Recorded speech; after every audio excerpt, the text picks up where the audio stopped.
Hello and welcome to MTV Cribs. My name is Wata, and this is my spacious luxury office. Phase pimp! Pokemon, Pokemon, Pokemon, Pokemon! Introducing Chespin, Fennekin, and Froakie. That's right, we're literally just pulling names out of a hat. In 3D! Because we definitely didn't run out of ideas about 15 years ago. Want proof? How about an 18th type of Pokemon? Very nice! After all these years, it turns out that Jigglypuff was a fairy. Who could have known? Pull the moon out of the sky and hit you in the face. Pokemon-a-me! Pokemon-a-me in the face. Pokemon-a-me with a cake in my mouth. This is weird. We didn't make this weird, they made this. Oh, it's a Snorlax. Who's a good Snorlax? Open your mouth. Not convinced? Let's have something new. It's a man in a red hat and he's fucking doing jumps. Oh my god. Actual plumbing. And a box that gives bells that cats. Jumping and mushrooms and things and cats. Would you care for a cup of tea, Vicar? No thanks, I'm a cat. Cat doing a jump and that is cheating. That's cheating. Super Mario cars. Driving as a car, Mario. Driving through a spooky place or a desert. F-Zoo Mario. Look, there's got to be a joke. I can't do this. Look at the A. It looks like a track. We want to do that for ages. Get the dice off me, go! Oh, God! You thought you fuck no in your... Just point out the one who touched you. And this is some sort of... I don't even... Swilly! Buckaroo of doom. Probably drugs. Actual violence. I say boom, boom, boom, and everybody say Wii U. Wii U. And it turns out that if you give people a pen and a thing to draw on, they draw pictures. So using cutting-edge technology, we've invented color. I'm an artist. I need to create. I need to draw. I need to draw cats. I need to draw clouds. I need to draw tomatoes. There are no inhibitions or rules with art. Let's give Yoshi a cheeky little cock. If that sort of thing doesn't float your boat, we've also got violence and dance. And obviously Sonic the Hedgehog is back because he doesn't have anywhere else to live. I am a water from the future and I come back with grave news. The Legend of Zelda Windy Wakers coming to Nintendo in 2003. Zing! But does the lack of Game Boy Advance mean no tingle? Don't worry, he's back! Everyone's fucking... That's right. It's time for Nintendo to put their content moderation system to the test by allowing players to send each other messages in bottles. You are a chode! I've no idea what's going on, but I will happily play this. Is it something new? Is it something new? Is it something new? Oh, is that fucking corporate monkey in a tie? He's not in an office. He's in a jungle. Guess who's back? And about time too. It's Donkey Kong with his unique blend of bananas and barrels. But now, with a genre-defining moment, it has a camera that goes sideways or round things and... Angelic nonsense. Crotch! And as you'll see, we have redefined Bayonetta by giving her a haircut. Hang on a minute, that's a dinosaur. This game's got dinosaurs and robots that turn into tanks. It's got dinosaurs and robots. What's this game, guys? Super Smashing Brothers! Oh, got a letter from Tom Nook. It says he's going to break my legs. Super Smashing Brothers, featuring all of the smashing, all of the brothers, all of the things you've seen before, and Mega Man! And his Mega Dog. And that, chaps, is all for today. I do hope you'll do the honourable thing and buy the Wii U. If not, I understand. A captain must go down with his ship. Bye! I have nothing to add to that. Dude, that's funny. I truly have nothing to add to that. That was special. What do you have to say, Kira?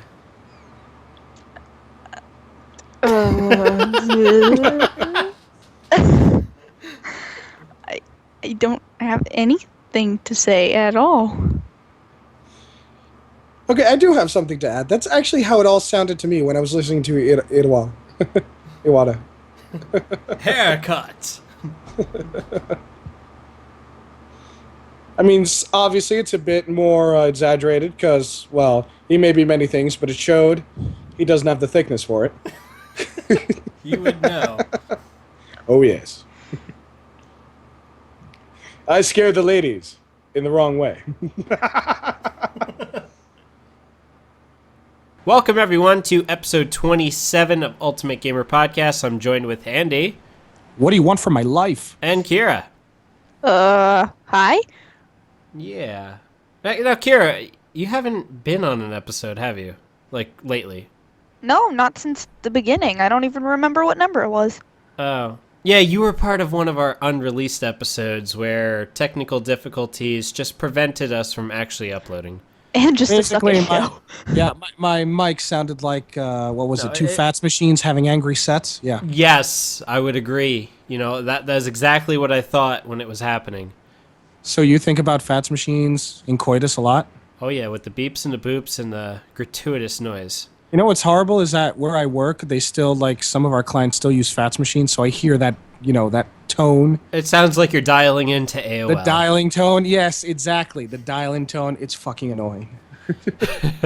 So it's good to have Kira back. I mean, yeah, the last time we did was actually Nintendo E3 2012. Oh, wow. That long. Yeah. Oh, there was a funny video that Black Bond released, which I'm going to actually put a link to it below because I just thought it was funny. He basically, you know, proved the point. All the games that people want aren't coming out until next year. Isn't that funny? La la la la la la la la la la. Oh, you Nintendoites. Or you Nintendites? Nintendees? I don't know. Nintendees, yeah. We were all Nintendees this year. Yes, Nintendees. Dwellers of the Nintendi. Okay. That's what happens when you put your support behind a company that doesn't give two shits or doesn't seem to know that third party even exists. Yes, my Wii U is just sitting there, and I'm not downloading new Super Mario Luigi U, whatever the fuck, because I think $20 is expensive for a DLC. Womp womp. Oh, fuck you. Nintendo doesn't get it. You know, like, they're like, ooh, DLC, this new fancy schmancy thing, and they're like, oh, let's just, you know, Nintendo doesn't fuck it have to up. get it. As long as, you know...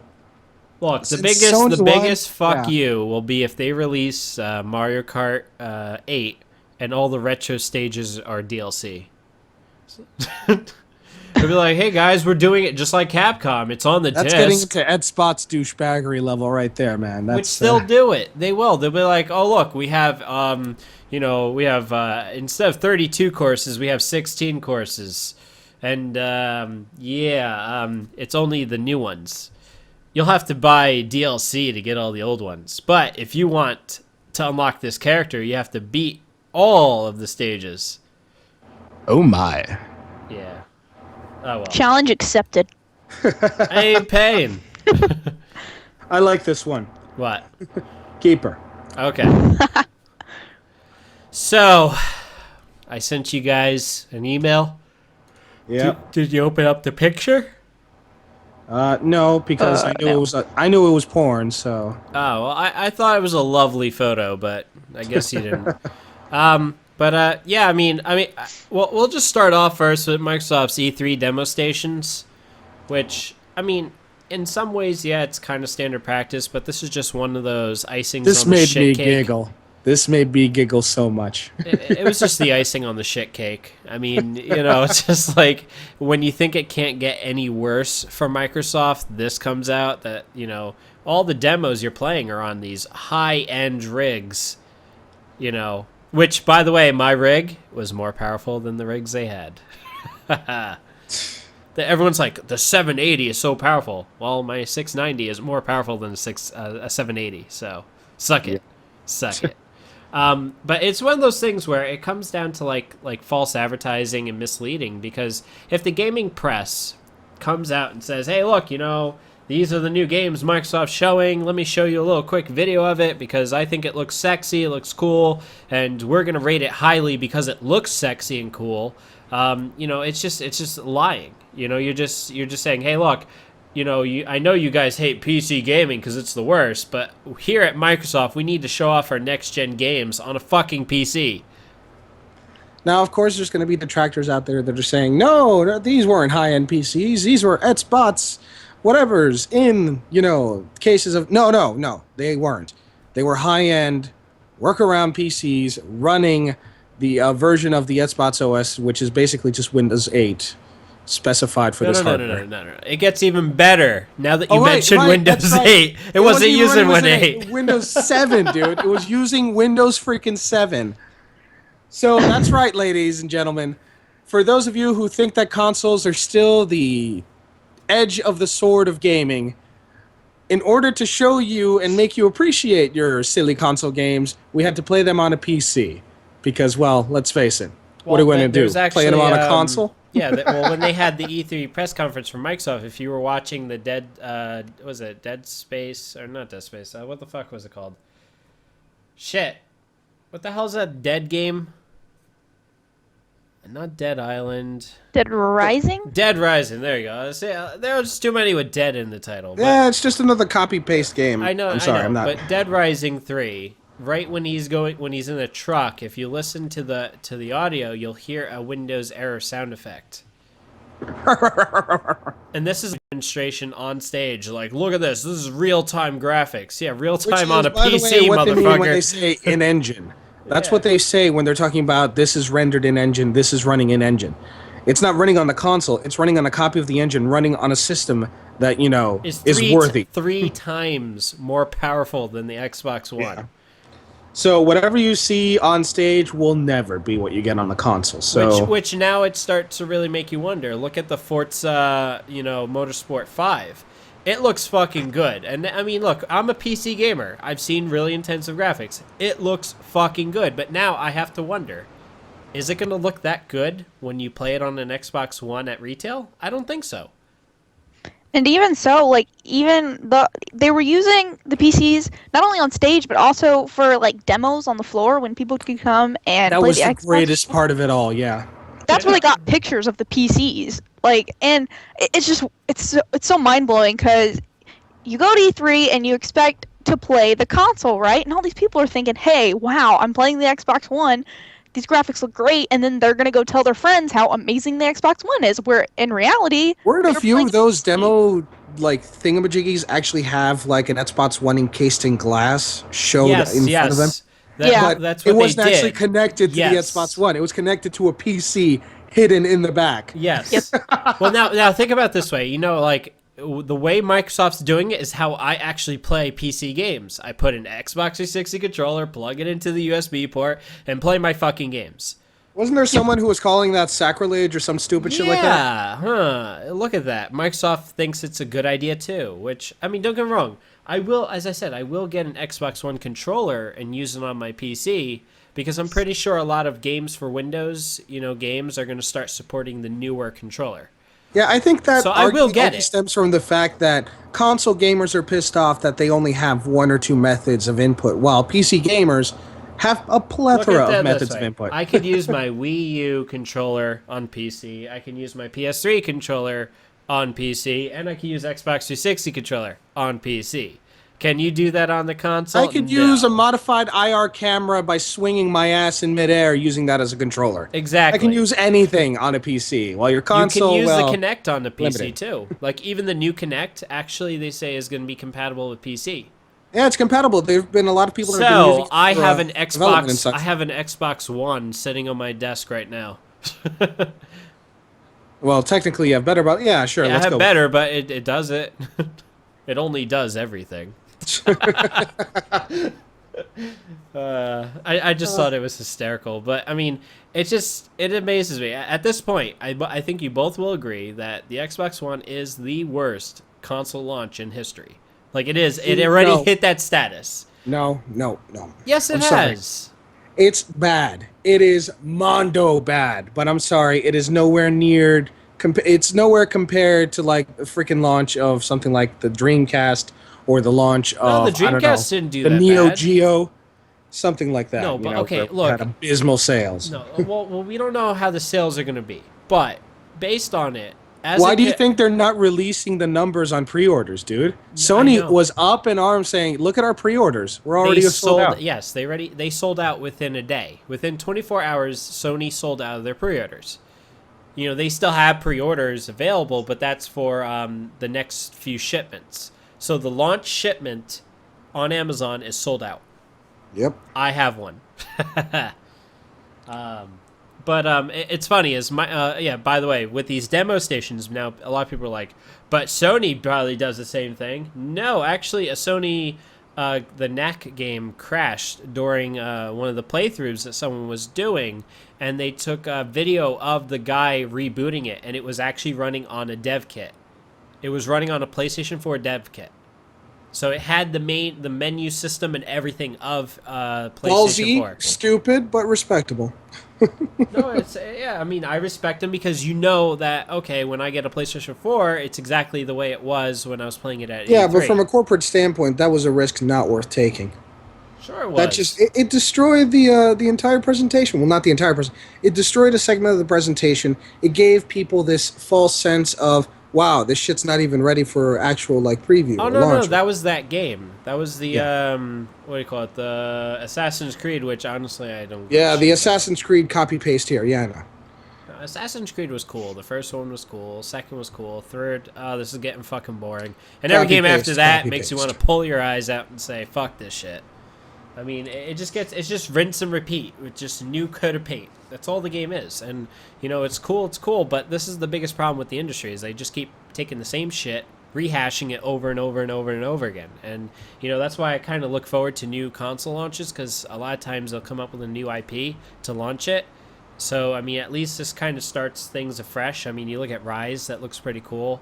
You know, you look at Knack, that looks fucking awesome. I mean, it's been a long time since we've had a platformer that was worthwhile. You know, so it's something I'm looking forward to. But, you know, Microsoft really is doing bad. You know, they kept telling everyone, hey, you know, we're doing the right thing. You know, you're being a crybaby and all this shit. You had Angry Joe do an interview with Major Nelson. And, you know, and Major Nelson is just trying to stray away from answering the real questions, you know, like why is it that you guys feel that this is necessary to have DRM lockouts and all this shit? And at one point he asks Angry Joe, are you a programmer, are you a developer for the Xbox One? And he's like, no. He's like, well, how would you know how easy or how difficult it is to remove this DRM? He did that. Well, when he said that, he literally jerked the microphone away from Angry Joe, and I was just like, really? Yeah. They're getting really defensive over this. I mean, he even said that it would be incredibly difficult to like reverse everything, and then 5 days later, oh, hey, we're gonna take away all these restrictions and our policies. We're gonna fix things now, but at E3. It's like the bipolar game company. It just doesn't make sense. Now, before we jump into the foray of, Xbox One doing a 180 without doing a 360, I don't know, there's a joke in there, a math joke. You figure it out yourself. Anyway, the problem is that with someone like Major Nelson, who's involved in marketing, who's involved in sales, who's the guy you always see, is the last person who even plays this system. And if he does, he has the most minimal understanding of it. Why? Because these people are meant to lie to you. They're meant to sell. They're meant to put up a visage of whatever in front of the public. They're not programmers. They're not support. They're not development at all. These are the last people who should be asking intricate questions about architecture or anything having to do with the software. Because one, if an answer can't be hard-coded and written on a piece of paper that can be answered in 10 words or less, these people aren't going to know anything. The people I want to talk to are the people that are still at Silicon Valley who've never left. I want to talk to those people. I want to talk to the team of the original developers for the original architecture that they used for the DRM of the Xbox One and how they were able to remove it so surreptitiously within, a matter of a week or two after E3. I'm pretty sure they didn't already remove it. I think they're working on that. But according to what they released, what Matic released, is that you need to download a patch in order to take this off. Think about it this way. That you can announce that's how it's going to work. You don't necessarily have to have it work that way this second. Yeah, that's the worst part. So it means that they're haphazardly trying to come up something before launch. Yes, but they're doing what, they're doing, what was it? The PlayStation 3, 360, and the Wii all had the same thing where it had a day one patch. Like when the system first came out. Like Nintendo did it. Yeah, with the Wii U. Remember that? There was now the only reason I'm going into this is because I work for a software company, and I can tell you for a fact that the marketing people are the last people you should ever ask intricate questions about the software or hardware to. They are the least informed of the group, and worst of which, whenever they say something is impossible or can't be done or is, going against a system, has a different architecture, it's just marketing speak for, yeah, it can be done, but it's going to take way too much time, way too much manpower, and I need my Cheetos and rest time. So yeah, exactly. It's horrible and it's atrocious, but that's unfortunately how business is done when it comes to actual marketing and real software companies. Don't take your beef with what's his face, the guy who's the spokesperson for Xbox. Take your beef with the people behind that didn't prepare. The person you should be doing is Don Maddock, because he's a douchebag. I mean, the things he said, he goes in like, oh, if you want an offline system, then buy an Xbox 360. Yes, and then 24 hours later, he's saying, I'm sorry. Ooh, our pre-orders aren't really doing so well, so I guess we're going to have to just cave in and take it up the ass. Yeah. No, but I mean, that's really what my problem is that I've read stupid-ass comments of people like, thank you, Microsoft, for, changing your mind, now I pre-ordered one. It's like, you're a retard. Yeah, what is it with people missing the fine print? Didn't anyone actually read what Don Maddock put up on this? I'm not even talking about the fine print. I'm just saying from a point of view of, hey, look, you tried to stab me in the back, and now because you decided to drop the knife, I'm supposed to give you a hug? Like, I mean, that's basically what's going on here. You have stupid people. They're like, oh, they changed their mind. Now I'm going to pre-order it. It's like, no, you're doing exactly what they wanted you to do. They wanted you to pre-order the thing because you weren't pre-ordering it before. I'm sorry, folks, for people who think like this, stupid. But they didn't drop the knife. They switched it for a syringe. There's a reason why they pulled this off and why they were so surreptitiously able to pull it off so quickly. Because there's a lot of fine print that a lot of people seem to be missing from the whole fact that, hey, you can't just switch an architecture based entirely on DRM. Yeah, these guys did it. It's fucking incredible, being able to lock systems and such, depending on what type of program you're putting into it. But that's not the important part, because nobody likes that type of system. It's too closed. That's like, it's more restrictive than a fucking unit system. What's going on here is that the patch that they're providing still has a lot of holes, and still, the worst part of it all, has the glaring problem of being $100 extra with a camera that's always fucking on top of which you still need, no matter whether you have an internet connection or not, even just to use a system, you still need an internet connection, no matter what. Well, yeah, they said the initial setup. The initial setup for the system, the download of the update, and the initial setup for every game you buy. Once. Sure, you don't have every 24 hours having to do the whole setup thing and having to do the whole constant monitoring DRM checkup thing. But you do still have the problem that if you live in the middle of bumfuck nowhere, which unfortunately for a bunch of people here that are still able to see this video on the internet, live in the middle of bumfuck nowhere, where they're apparently having an issue with not having internet. Take it to Starbucks. Think about it this way. Now, look, I work in New York City, and we have the glorious Time Warner cable, which by the way, is technically the capital of the world. That's right, I said it. Okay, yeah. So now think about it this way. This is the fucking city. I basically work 4 or 5 blocks away from the World Trade Center. And the internet went out yesterday. It was an outage that lasted 2 hours long. And this is not bumfuck nowhere. This is a metropolitan area. This is the fucking city. And the internet is not stable. Yeah, well, sucks to be you. well, it's also because that's their cable internet. We're trying to get fiber. We've been trying to get fiber for like months. Yeah, but the problem is that trying to come up with any public works project large enough to introduce fiber to the metropolitan area costs way too much. Exactly. It would have been great if, what was it? Not Time Warner. Before Time Warner, it used to be Bell Atlantic. Who here remembers Bell Atlantic? I do. They were going to give us fucking fiber directly to your house back in the motherfucking 90s. And then what happened? Antitrust lawsuit. Son of a bitch. Sometimes monopolies work, people. Sometimes.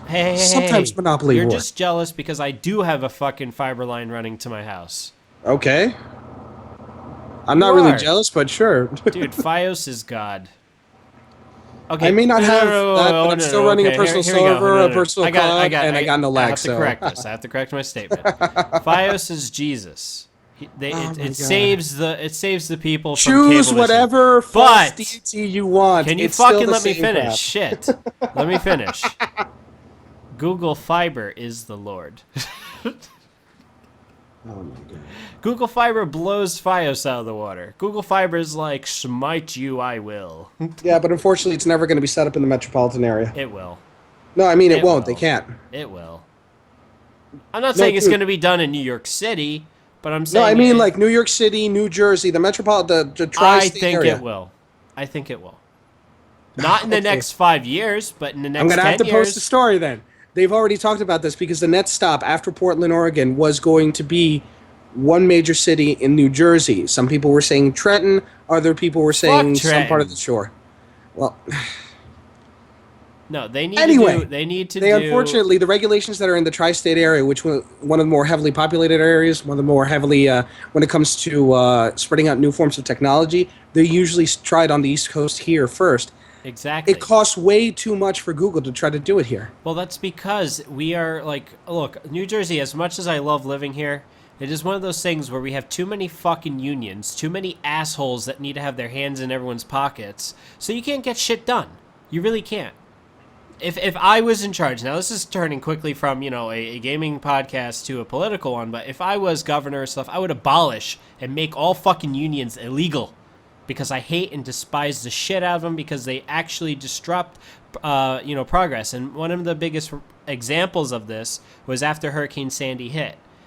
A lot of the power companies tried to outsource and contract people from other nearby states as far west as California were driving into New Jersey to help with our infrastructure with power. There was just too many fucking downlines. My entire town was out. There was like no town that had a fully lit, grid. But then at the border, they had the fucking union asshole workers that live in the state throwing rocks at their trucks, telling them to turn around and go home. You're not welcome here. You're not a union member. Blah, blah, blah, blah, blah. You know what? It's this kind of shit that needs to be abolished. It's this shit where, look, because you're being an asshole to, cock block everyone who wants to come into the state to help us because we're in a time of crisis. No, we need to care about the unions because the unions need to have all the work and blah, blah, blah. Fuck you all. I think we should go mafia on your ass, sink you all into the fucking river with concrete block shoes. Fuck you all. That's my rant for the day, but I'm annoyed. I hate and despise unions because they are the problem. As much as they want to make it seem like, oh, we're here for the people. You're not here for the fucking people. You're here for yourselves. You look at the teachers' unions. Let's storm and have a riot. Woo! You think about the children. Well, how about you fucking think about the children? Because clearly you don't if you're the one that's protesting. There's about 20 some odd things that are wrong with this, but I don't want to get into this conversation. No. Especially here. Moving on, we agree. We're going to agree with you. I want Google Fiber. End of story. Anyway, Teamsters who are listening, please. His house is located at this address. Oh, fuck you, man. I'm sorry, but they're still trying to find Jimmy Hoffa. That's all I'm saying. I know, which actually there was news about that this week. I know. That's why I'm saying. They're saying they might actually have found him. Segue. They might have. They found the concrete slab, but yes, they did, and they're saying that there's this one guy who was actually there, saying how this guy got buried alive. Yeah. Okay. Anyway, moving on. Moving on. Before the liberal in me starts yelling out and starts fuck throwing you, punches. Liberal, burn in hell. Okay, that's a good Republican now. Shh. I'm not a Republican. Shh. I'm neither. It's okay. I'm Your daddy can't hurt you anymore. My daddy. What the Nintendo states that anti-used games for them is making games that no one wants to trade in. Which is, to the layman, basically just making a game that you don't want to trade. Because exactly. You want to. Metroid Prime is a prime example. Get it? Haha. Yeah, I got rid of that one. Metroid Prime is a perfect example of this. You look at, Mario Galaxy, Zelda, Ocarina of Time. I will never trade in my Ocarina of Time. Majora's Mask, same. So it's things like this where, You know, if you really want to fight the used game market, you have to make these gems that no one wants to trade in. You know, games that, you know, you want to keep and hold close to your heart because it really touched you in inappropriate ways. Kinky. Kira, do you have anything to add? Well, I mean, I was just gonna say the thing with it is like if someone trades in Super Mario Galaxy, and at least for me, it's really hard to find a used copy of Super Mario Galaxy because, as you said, those are the kind of games that people really don't want to trade in. But even if you do trade it in, like, it's only $5 cheaper than the new game. So people look at that and they're like, may as well buy the new one. So it's. I mean, that's just how it is. It brings up a good point because it's not so much the fact of not wanting to trade it in. It's the fact of whether trading it in is worth anything really at this point. Exactly. And it's also the same thing where it's not even really worth buying the used one that's $5 cheaper. I mean, heck, you could buy the new one and get, you know, the brand new case. You could get the all the instruction booklets, and no one's messed with it besides GameStop. But that's a different story. Yeah, no, that's if you're going to GameStop. I buy most of my games used on Amazon or eBay, and that's where, you know, you really get good prices for used games. I mean, you can get like the entire Halo franchise for like $60, and you have every fucking Halo game ever made. You know, from Halo 1 all the way to Halo 4. You know, so it's one of those things where, you know, GameStop really is this unnecessary middleman. It's better to just do direct sales. You know, put up your game on eBay, you're going to get top dollar for it, and people are going to save money as well. Yeah, I agree. There is no middleman that's trying to make a commission off it. I made a video about this years ago, you know. But there's something that we kind of forgot about this whole thing, and there's an industry that is both growing, important, and being completely left out of this argument. What? GameFly. The rent game scenario. I never, ever rented with GameFly. Now, I was an old school Blockbuster guy, you know, where I used to get my Super Nintendo, Sega Genesis games. Oh my god, do you still have your Blockbuster card? No. Aw. Blockbuster, like, I got a friend in. There's no Blockbuster who still has his Blockbuster card. There's no Blockbuster in this area, but I know. There used to be a Blockbuster like a town over, but it's one of those things where to get to any Blockbuster, you have to go literally 5 or 6 towns away. Yeah, pretty much. Because they're just weird. And isn't it funny, though? Blockbuster is the one releasing press statements saying the Xbox One is higher than expected pre-orders. Who the fuck is going to a Blockbuster to pre-order a game system? Wait, Blockbuster has a website? I didn't even know that. No, I didn't even know Blockbuster still existed. Exactly. Yeah. So it's weird. Aren't these the same guys who back in like 2008 were saying streaming services are never going to catch on? Netflix. Well, hey, that's actually the funniest story is that, you know, Netflix offered to do a partnership with Blockbuster right before they like really raped them. And the head of Blockbuster stated publicly that he doesn't think streaming services will ever pick up. I'm sorry, but who here doesn't have Netflix? I have it. I love it. I love it, love it, love it. Kira, do you have Netflix? Yeah, I have it. Yeah, out of all three of us, and we're a very disparate group. We live in very different spheres of influence when it comes to society. I think we can all agree everyone fucking has Netflix. Yep. And I use Netflix personally to just rent Blu-rays and rip them, but that's my personal preference. I use streaming to watch old episodes of The West Wing. Okay, I watch TV shows on streaming, but movies, I refuse. The single happiest moment of my adult life because they got the rights to The West Wing earlier this year in January, February, which is like a series that I've been unable to find anywhere else. It's not even pirated. The West Wing? Well, it's because no one cares. Because I am a gentleman and I don't want to start a rant questioning you, your sexuality, and your lineage, I'm going to say fuck you. And how eat dare a dick. You? And then leave it. No, you don't even deserve to eat a dick, good sir. Okay. It's the West Wing. West Side. No, don't. Come on.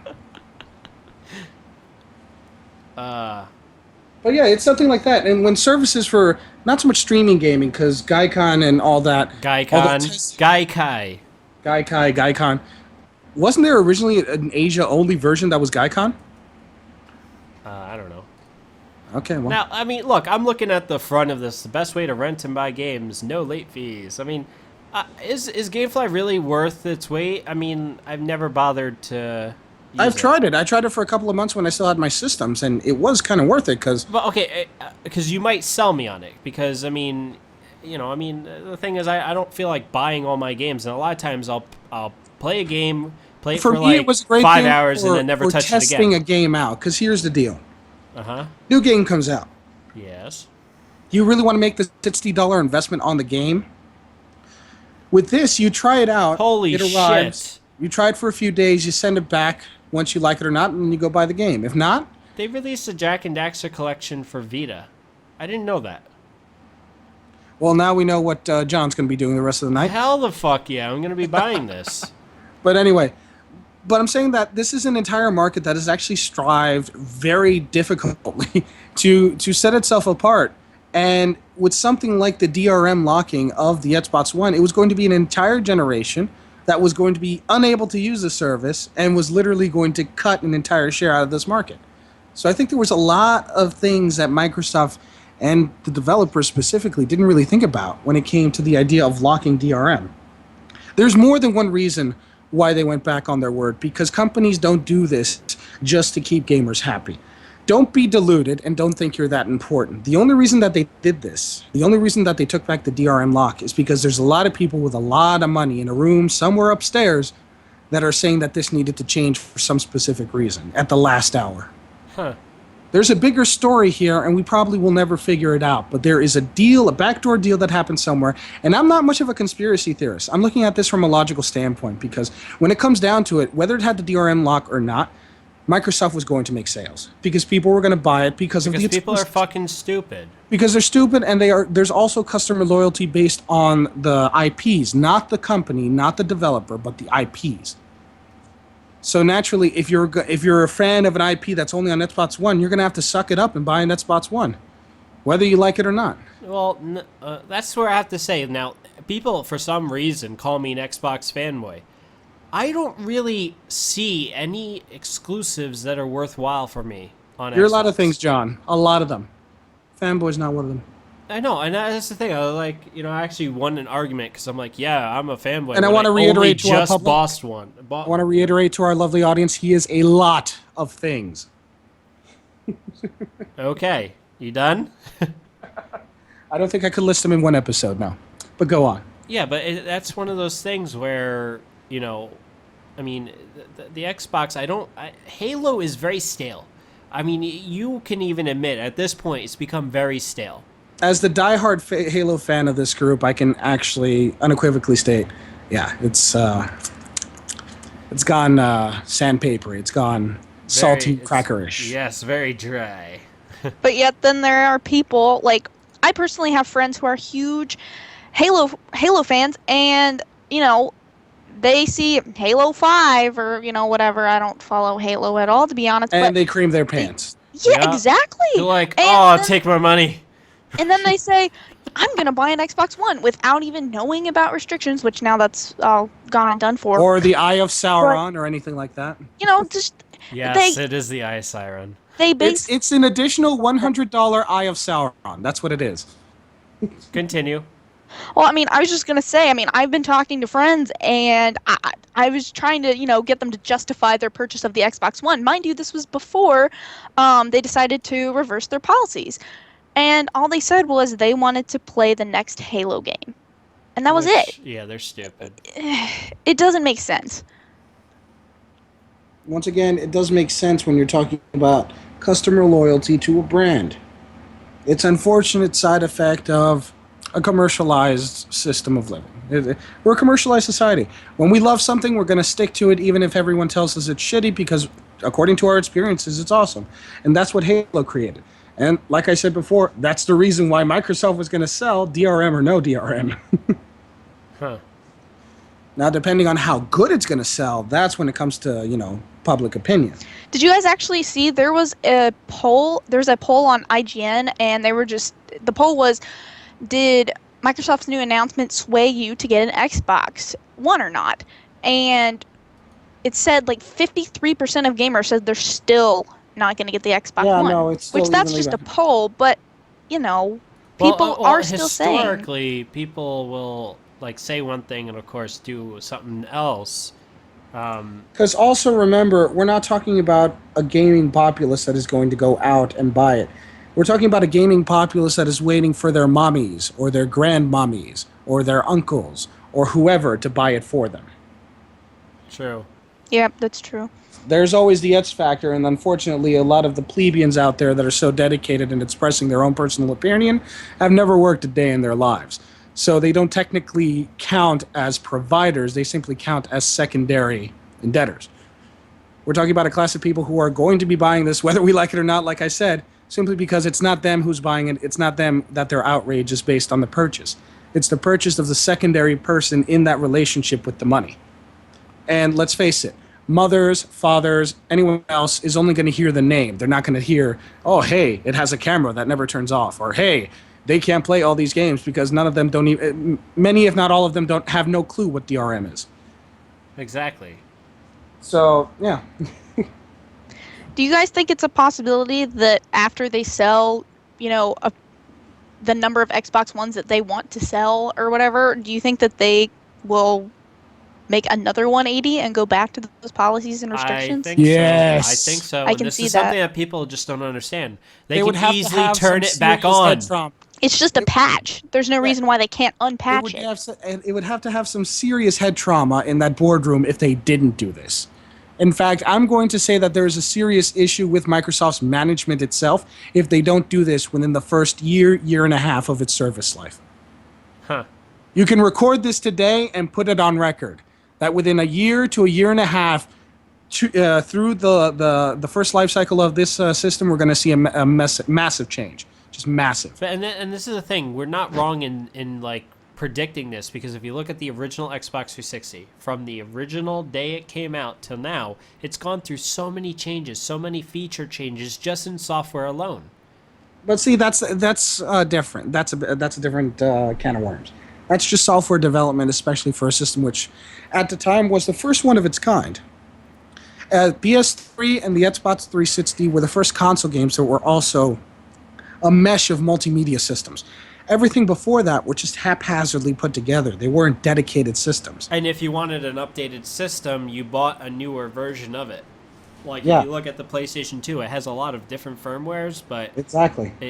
there was no way of upgrading it. The PlayStation 3 Now that is- we have systems like the PS4 and the Xbox One that are coming into market, these are now full-fledged out, highly flexible architecture-based systems that are built to withstand everything that the other systems couldn't. And yeah, that's great and all, but at the same time, that's why you're going to have bigger surprises with this, because these things are built to change drastically throughout their entire lifetime. Exactly. And if they don't do it, then there is something wrong with management at Microsoft, and I'm retracting my Microsoft love card on that one. Oh. Well, now for me, and this is not a segue or anything, but this episode's brought to you by Red Bull, which I'm about to go grab because I need it. You should throw some Heinrichs in there. And Heinrichs. Maybe I should mix the Red Bull and Heinrichs together. Because what else do you need but more energy and lowered inhibitions to do something stupid? Exactly. Exactly. Hey, look, if the people at Red Bull are watching this, sponsor me and send me fucking cases now. I need it. Red Bull. If the people of Heinrichs are Fuck listening. Heinrichs. I want Red Hey, Bull. I want Gentlemen, Red Bull. good sir, I demand satisfaction. I challenge you to a duel. No, I'm not gonna drink against you because I'll die. Duel? Drink? Yeah, I'll Bitch, die. I'm talking duel. I'm bringing out my BB pistol and we're walking 10 steps. Okay, if I win, it's Red Bull that's sponsoring us. Because I need it. Dude, it's fucking expensive. I think crack cocaine costs less than fucking Red Bull. Well, meth in a can might be more expensive, but yeah, sure. Yeah. Power Cans of thirst. meth. The Power thirst annihilator. Oh, I remember that. You remember? Power thirst. Energy. Red Bull electrolytes. gives you wings, More but lights than your Power Thirst body gives you has room birds. for. Remember that? And you just see this gratuitous muscular man. And it's like, that's what you get from power thirst. 400 babies. Yes. Your babies will run as fast as Kenyans. Against actual Kenyans who will lose and then get deported back to Kenya. Kenya. There we go. I'm trying to at least mimic exactly how they announced it in that video. You'll just have to post it. I'll post it in the comments Seriously, eventually. I think every week we should just have like a clip of one of our favorite old videos we used to watch. It's like Arfin House. Yeah, that's a bit too specified humor, but yeah, sure, why not? Yeah, we could do that. Now, what's this about Last of Us AI controversy? Okay, now this is something which I have to grab my Red Bull for, so hold on a second. You guys talk amongst yourselves. This is another waste of time. I haven't played The Last of Us yet. Really want to. I haven't played it either, so if he ruins it, I promise you that I will go to his house and do something horrible. Yeah, he better not even say like the beginning, because it's amazing. Either to his face or to his girlfriend. It's either one of two, so. Or both.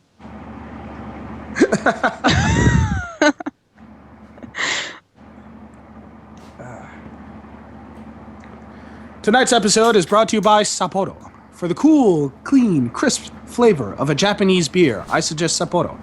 With your salmon nigiri or tekka roll. Hayo! Sapporo. You guys talking Japanese? Hi, jimasu. Hi. Arigato, goishamasu. Hi. Did you know that Sapporo is actually an area in Japan where this beer is specifically made? It's a company town now, but originally it was just a town in the middle of bumfuck nowhere, Japan. I've had Sapporo. Yeah.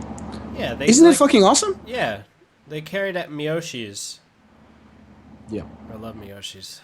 I prefer Sushiwa, but yeah.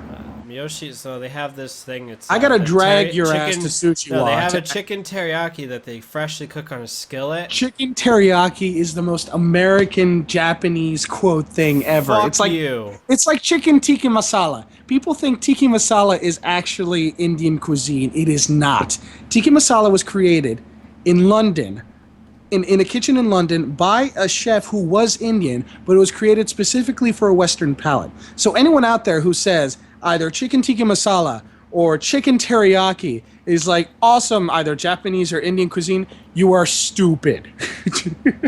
Okay, now before this becomes a Food Network podcast, The Last of Us. Last of Us AI I would do that. controversy. I know, you would turn us into it. Can you guys taste the food? Oh wait, this is not a taste podcast. Okay, come on. Come out with your crap of Last of Us without ruining it, by the way. I'm not gonna ruin it. All I can say is it's definitely a must-have. If you have a PS3, it's a definite game that you have to add to your collection. Okay, that's enough about the story in the game. Now talk about the controversy of the AI. No, but I have to say a little more. It's not Uncharted, and that's a good thing. Because I hate Uncharted. Uncharted, and this is something that some people have asked me why I hate Uncharted. Let me quickly explain why. It's shallow. Currently, we are rolling our eyes as hard as we can. Can I fucking hit you or something? Like, what the hell, man? Come at me, bro. Okay. Okay, let me take another sip of my Red Bull. Okay, now I can think again. I am done. What the audience doesn't know is that we have secretly replaced his Red Bull with piss. Let's watch. And he spits it out. He's just realizing that his friend's a douchebag, and he must kick him in the ass. He just got kung fooled. So now back to The Last of Us. Things of why I hate Uncharted is that it has shallow gameplay. The combat is extremely repetitive. I mean, there really is no depth to it. The weapons are very minuscule. I mean, there's no real wide variety. And the storyline is heavily predictable. I mean, it's like it's trying to be Indiana Jones and Tomb Raider at the same time. And it just, you know, like the one-liners they have suck ass. You know, and it just that's why I don't like about it. I mean, it's a try too hard. You know, I mean, it can't be its own thing. It has to just borrow from so many. Now, The Last of Us I mean, things I really like about it is the combat. I love the story, which I'm not going to dive into, so don't worry. But, combat aside, the combat is like 10 times more depth than anything Uncharted could have. I mean, there is a wider variety of weapons. Your weapons don't disappear like they do in Uncharted. You can upgrade them. You can build your own weapons on the spot, which is fucking awesome. And it just, in the combat, like, there's so many different ways you can kill a person. I mean, they add styles similar to Metal Gear Solid, where you could be stealthy, or you can, like, throw a brick, and then someone hears the noise, and they go to, like, check it out, and they're like, what the fuck is this? And then you just come out from behind and kill them. Like, I mean, it's things like that you can do that just didn't exist in Uncharted, and that's why I really do like this game. And the story is heavily original, and that's one thing that you'll definitely agree with me if you play it. I have not finished the game. I'm probably towards the very end, but other than that, it's a good game. Now, the AI controversy stems from the fact that 2 E3s ago, or actually last year's E3, they really showed it off. They were talking about this brand new AI engine that they were implementing with The Last of Us. And part of it, what it would do is it had more to do with the combat that, simple things you would do, the AI would try to react. Now, when you play the game, the AI is pretty intelligent, but it's still extremely predictable, which is what they were planning on doing with this game. Was they were supposed to introduce this engine that was supposed to make them more human-like, where they're not going to take no prisoners, that if they have an opportunity to kill you, they're going to do it really quick. It still happens, but not quite the same that they showed off. Now, one of the things you can do in the game, for instance, is one of the enemies, you can have is they'll actually surrender. If they realize that you just killed everybody else, they'll just be on the floor and they'll be like, please don't, I'll gamble with you, or I'll make a deal. You can choose to actually grab them, or you could just shoot them right there. But if you grab them, you put a gun to the guy's head. Now, what the AI is supposed to do is multiple things. Either they'll just kill their own teammate or whatever just to kill you, which can happen, or sometimes they'll just, like, not shoot you because you have a gun pointed to the guy's head. So now, one of the things is you can actually have a empty weapon held to the guy's head. So your pistol could be completely blank. But because you have it to a guy's head, the guy thinks you have a loaded gun, and the enemies think you have a loaded gun. But now, if you go and pull the trigger, and it's an empty gun, the guy you're actually strangling will start to fight you to get a break away from you, because he realizes that you have no power over him. Or sometimes he won't do anything. So it was pretty interesting where they're adding these extra elements, like where you can hold a gun to a guy, point it at him, he'll be like, I surrender, or whatever, and then when you pull the trigger and you realize there's nothing in there, he'll just pick up his gun and quickly shoot you. Things like that they took out of the game. The way they flank you in the game, like there's one area where you're in like a rundown hotel. So there's multiple rooms, multiple windows that you can climb in and out and stuff. So you could be hiding behind like a couch and there's a window behind you, and you won't even realize that a guy actually sneaks up behind you and kills you. Now, when they showed the demonstration, they showed it more in a way where they would actually pull the same shit on you. They would throw a brick, you'd be like, holy shit, you hear a noise, and then they would just come out of nowhere and kill you. Sometimes they would, like hide behind dead bodies and shit. Like, they were going to do more things than this actually came out. So now reviewers have completely excused the fact that this AI isn't what they showed off, isn't what they advertised. I mean, it's nowhere near as bad as, what was it, the Colonial Marines, controversy. At least this does look like the game that they showed back then. I mean, having played the game up until where I am and watching the last year's E3 press conference, it looks pretty much exactly the same. I mean, there's still little differences, but even including the AI, which I would have to say is the biggest difference, that the AI seemed much more intelligent in that demonstration that they showed off. They definitely had a lot more elements, a lot more, a lot more thought went into the AI. So that's really what the controversy is. Is it really a deal breaker? I don't think so. I mean, people kept, posting things telling me, hey, look, what do you think about this? This is bullshit, isn't it? I don't really think so. Has it taken away from your appreciation of the game in any way? No, it hasn't. Has it affected you in a way that you're not enjoying the game? No, it hasn't. And how the fuck is this a problem? I don't see the problem either. I don't see the problem actually. either, but apparently there's news articles on the shit. So I'm guessing that the reviewers have so very little to say about the game. Well, no, the reviewers are all praising the game. Would I say this is a perfect 10? Fuck no.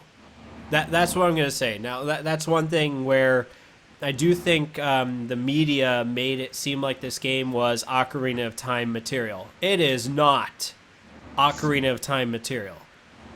It is better than Uncharted. In every fucking possible way, it is better than Uncharted. But it's not Ocarina of Time. It's not, it doesn't have that caliber that you would expect. Is it as good as Jak and Daxter? Maybe, but not, still not at that kind of originality. But I would say the game's a good, maybe an 8, 9. I don't think it's perfect. I think it still has a lot of flaws, but it's still a really good game. And I think, if anything, the controversy should be, why is everyone giving this a perfect score? Because it's far from perfect. As I said, the original Ocarina of Time is, I would call that a perfect game. Majora's Mask, because there is a variance in how people like it, I would consider it a perfect game. You're calling me out on this one. I know you're calling me out on this one. I love Majora's Ocarina Mask. of Time. Uh-huh. I love Majora's Mask. I love all those games. And they are great games. Wonderful games. Pivotal games. But they are far from perfect. Okay, but based on a rating scale, would you rate Ocarina of Time a 10 out of 10? 9.9997. Because part of me is partially physicist, so yeah. Okay, well, I'm just saying, aside, if you compare it to, basically a rating score, aren't you comparing it to other games? Isn't that why you have a rating? I have a rating because I think my opinion matters more than everyone else. But maybe I'm just being too honest. No, what I'm saying, though, is that, okay, if you were to compare, you're comparing apples to oranges in every situation, because you one of the things, for instance, Remember Me, which I think should be there is a controversy in a way for Remember Me. IGN released a review, and one of the bullet points that they said about Remember Me was repetitive combat system, right? And they said it was just the same thing over and over and over again. Yet they give Halo 4 a 9 out of 10 or something and praised the combat system. Now, here's where I have a problem with that. Double standard? Yes, it was a double standard, because why is it that Halo can be repetitive as shit, where it's the same thing? It's, look, a long corridor. I must fight my way over there. It's just the same. Because Microsoft pays thing. more to IGN than the other guys. So Remember Me had a very interesting combat system. Yes, it was repetitive, and yes, they could have added more depth to it. But for what it offered, it was it was more advanced than fucking God of War, where all you're doing is just hitting square, square, square, square, square, X, jump, square, square, square. Oh, look, I'm beating the boss. I have to do a QuickTime event. Fuck, I didn't do it right. I now have to kick his ass a little bit more so I can do the QuickTime event again. That's what I'm saying. Remember Me had a lot more depth to the fighting than God of War or any of those games. But instead of comparing it to that, it was it was repetitive and shallow. No, it wasn't fucking repetitive and shallow. Because Halo's been the same fucking game since the original. Yes, they added double, you can double wield. Dual wield was a big thing for Halo 2, but they took it out in Halo 4. So there is no dual wield in Halo 4. There's no flood in Halo 4. So it's pretty much. It's we just took the same thing, rinse and repeat. We took away features that you liked, so it's less depth. We made the game shorter. The game always ends in the same fucking way, just a different location. You never really have a boss battle, which is true. There's never really a boss battle in Halo. Oh, it's not that type of game, though. Yes, but, if it's combat evolved, why the fuck there's no boss battles?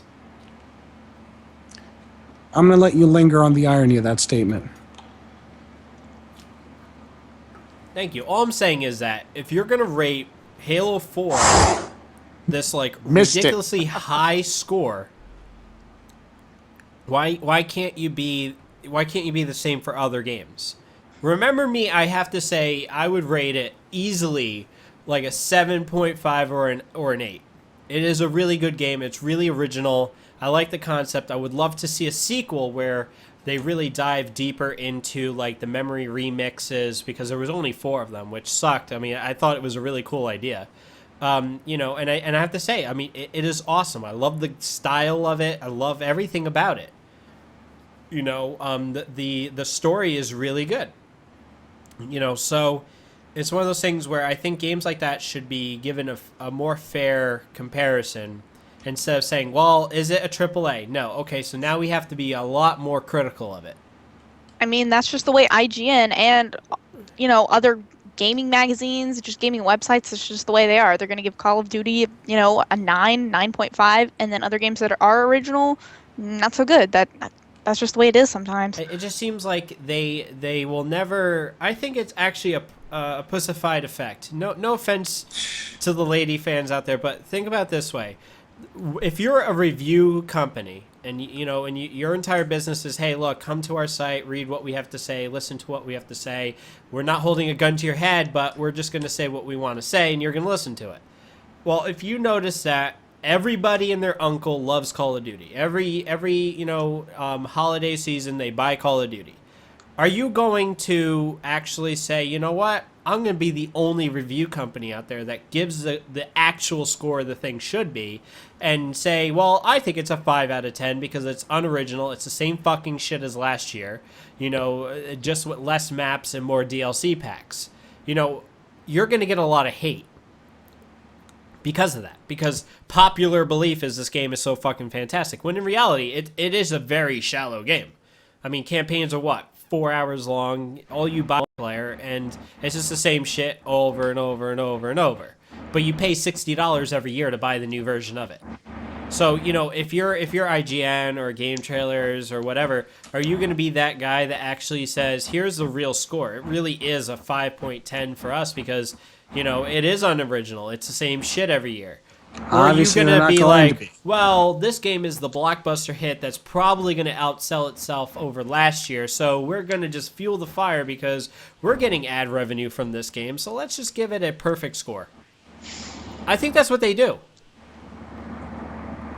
You make more money kissing ass than you do telling. I learned that. No, I fucking learned that. I'm dead serious. When I went and tried to get a lot of review copies, which I did succeed in it. I succeeded in getting review copies. You have to basically write these fucking emails saying how you praise the shit out of their company, how you're going to give such a fair review, how, you know, you love that genre of game that you want to review.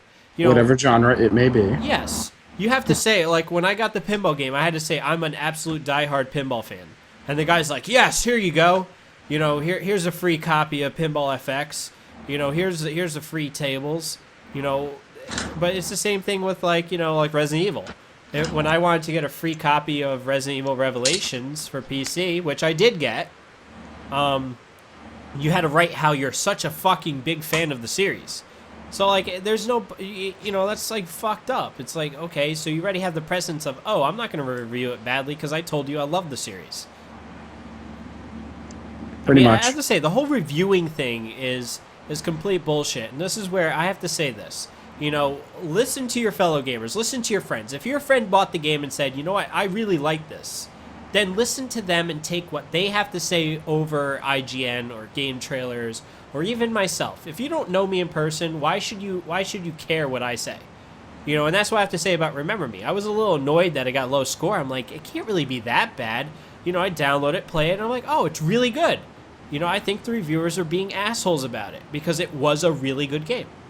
Once again, please watch our videos, please. Was it a $60 good game? No. Was it a $30 good game? Hell yes.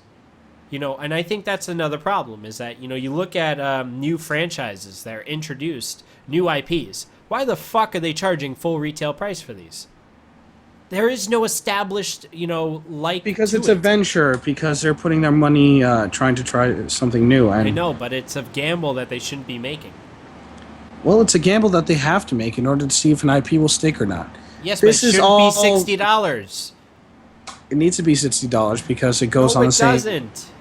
It takes the same amount of time, effort, and money, if not more, Give a when you're shit. talking about a Video new games- IP. Video games are overpriced. I'm gonna flat out say it. It's a fact. It's not worth $60. Dude, I am a pirate. I have not bought a piece of PC software since the year 2000. But even I have to tell you, no, it's not. It's all according to inflation. It's all It's according not to the according to average, inflation. according to the average income You of can't the average tell household. me that Uncharted 3 and let's see. I'm not talking about merits of value when I'm it not comes saying to merits of value. I'm just saying when a game costs X amount of dollars to make, it should fall under certain price structures.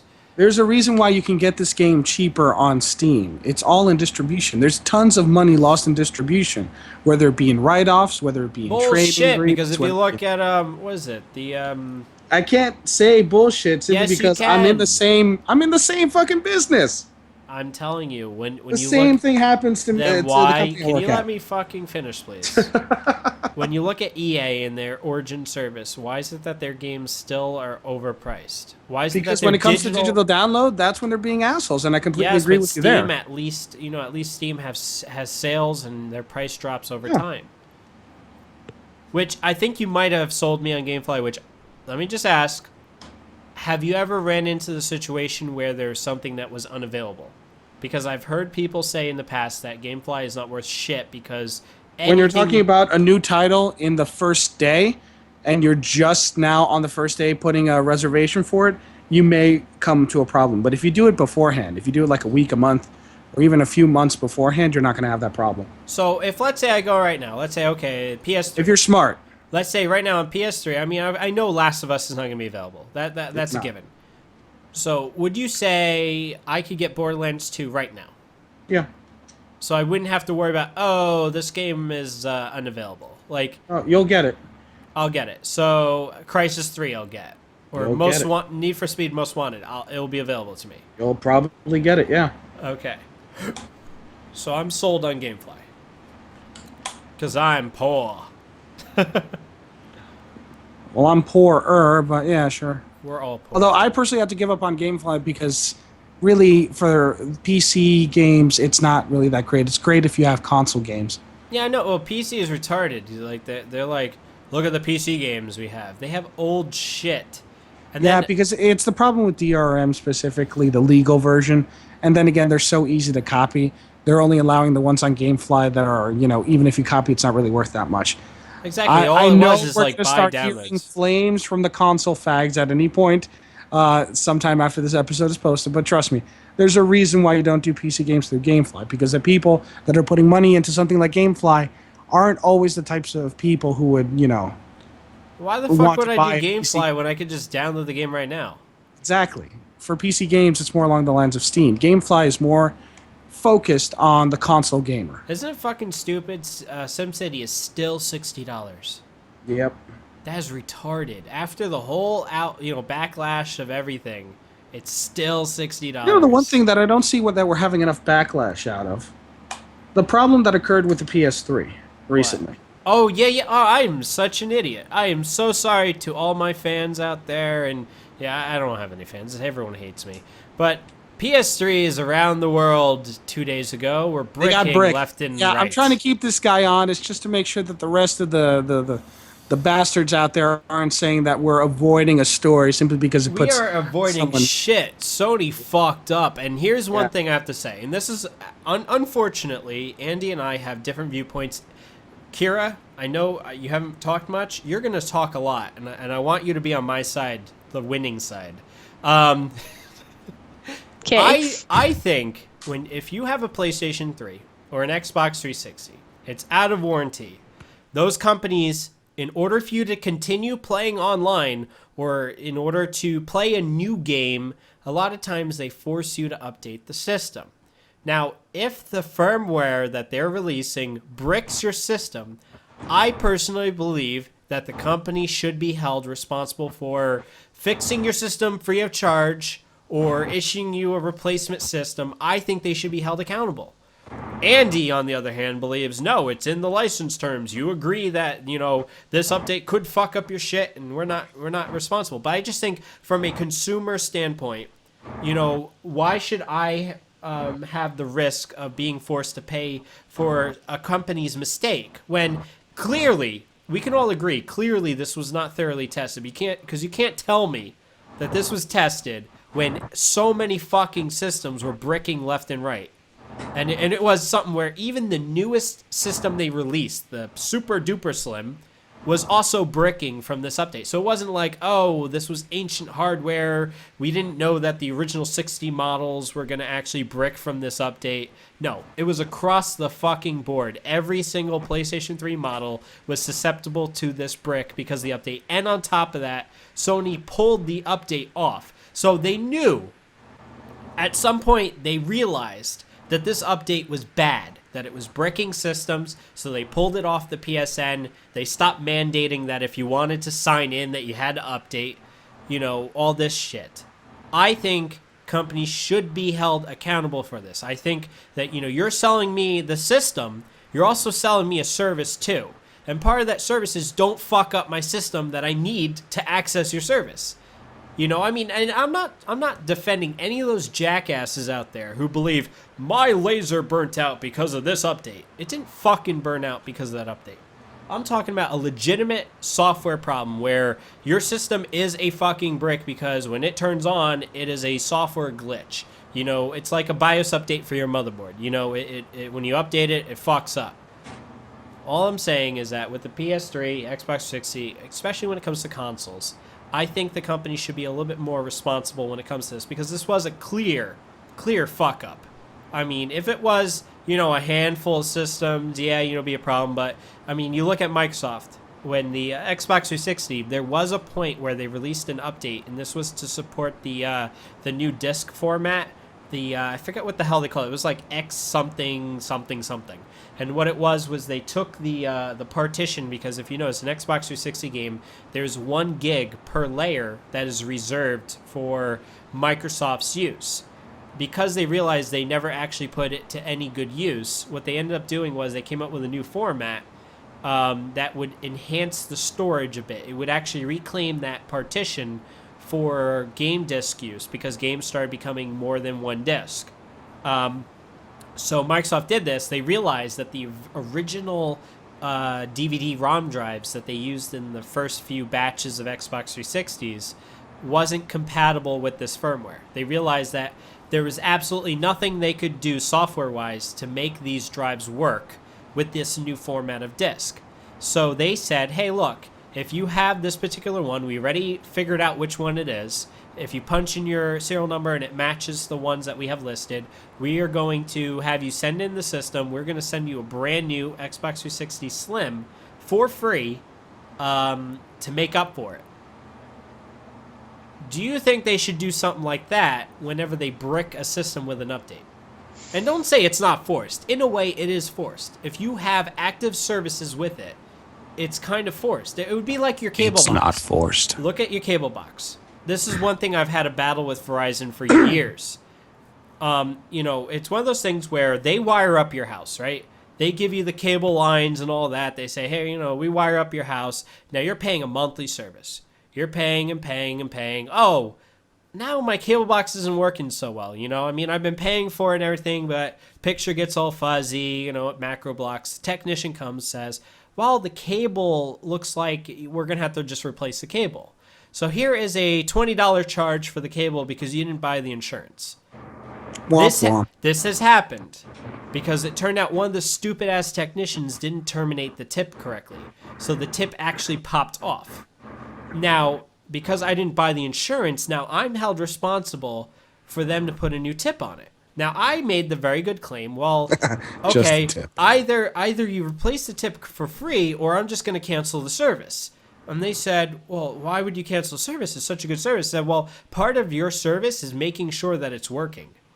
Therefore, you should be responsible if the fucking cable breaks. I love we're having a conversation about the tip and nobody has giggled. You're weird. Now, where do you guys Tell stand me something on I this? don't know. Where do you guys stand on this? I mean, Andy, you're going to say the unpopular thing right now. Do it. No. Kira, you have a voice in this scenario. Before I start spouting my hatred towards the self-entitled biznitches, what do you think on It's this? not self-entitlement. The lady is speaking. I personally do not see how it can be the consumer or the gamer's fault that their system bricks because of an update. I mean, unless they purposely do something that they know is going to harm their system, I don't see how anyone could blame the gamer and not blame the company. I agree with you, and you actually brought up a point. You can fuck up your system during an update. If you go, it's in the middle of writing the firmware and you pull the power adapter, you can brick your system. I did that to my iPhone. Yes. Well, there is a way Yeah. to fix that. But I lost all my contacts and pictures. But now, Sucked. what I'm talking about is more of, and this is where I hope, Andy, before you talk, understand my point. I'm talking about a massive issue where every fucking system that updates to this update bricks. And Kira, you agree with me on that? You agree that if it's just a one-off thing where one guy out of like 100,000 PS3s bricks from this update, I'm not worried about that. I'm worried about this where you are almost guaranteed to have a brick system from updating. Yeah. And it's a oh shit moment where they're pulling this update and then they're saying to everybody, wait until we release a new one. Yeah, I definitely don't see how in any way it could be the gamer's fault. To be perfectly Or honest. fault aside, I mean responsibility. Who should be responsible? Should the gamer be responsible or should the corporation be responsible? I mean, what can the gamer do about it if their system's bricked? And what if they, call up Sony and be like, hey, my system is bricked because of the system update? And if Sony were to say, well, that's your responsibility, what can the gamer do after that? I know, and should the gamer fit the bill or shouldn't the Sony fit the bill?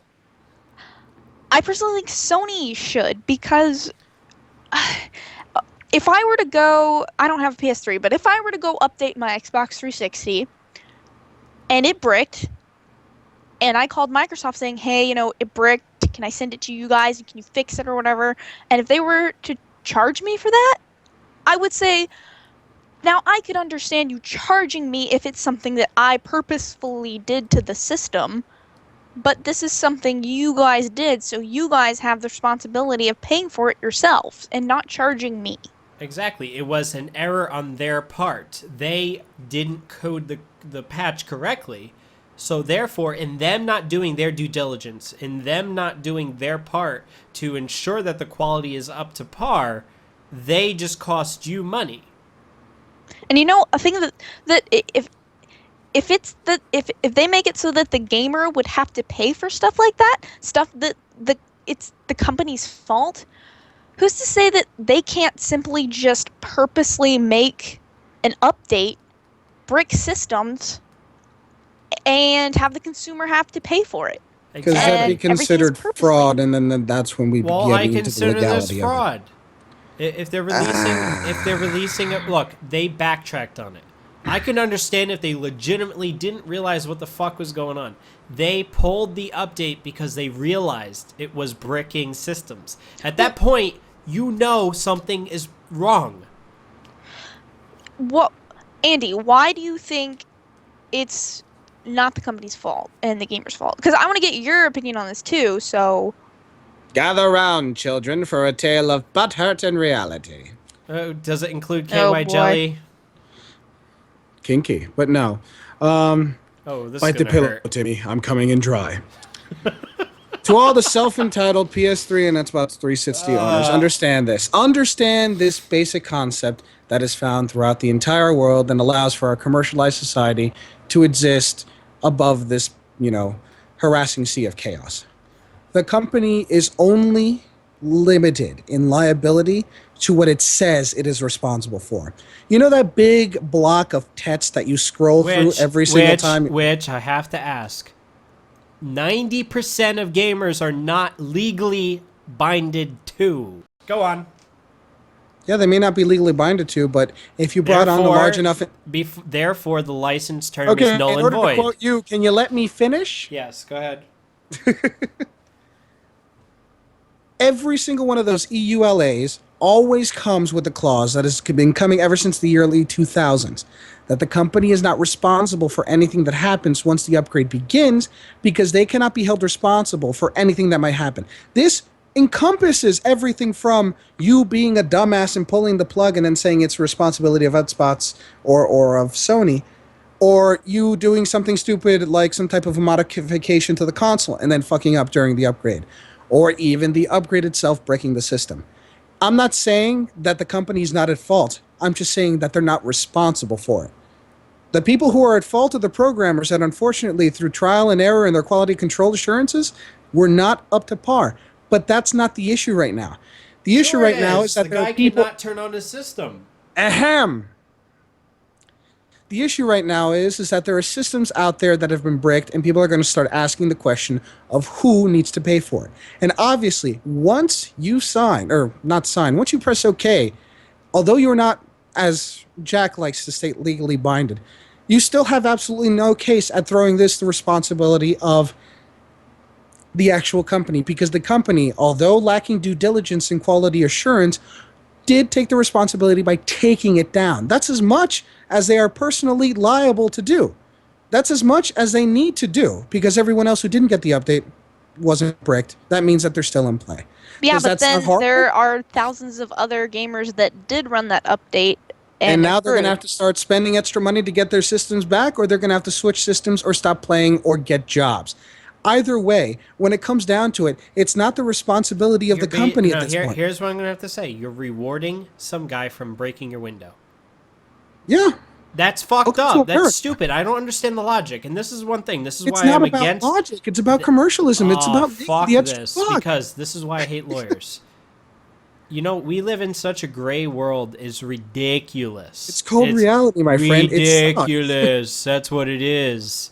And that's why these companies will never be liable for something like this, Which- especially when you press You OK. think That's that- why. that- you That's think why that's the all case. that thin. I have a print lawyer that in the you barely family. see. I have a lawyer in the family. I don't and care one if of you have the a lawyer in the things... family, because when it comes Oh, down to fuck it, you. will Can you let have me no finish? case. Shit. No, I'm not going to let you finish because you're just going around with false logic on I'm this. not going with false You logic. can't- you I'm have trying to no bring up... case I'm against this. trying to bring up something, and you don't let me If you finish. have all those thousands Andy, of people with brick I'm PS3s telling and they you, come up to an investigation, EULAs are not against holding in Sony. court anymore. A lot of companies are losing their case because judges left and right are stating that a consumer is not held to the standards of that contract. And until we see this case taken, It has happened.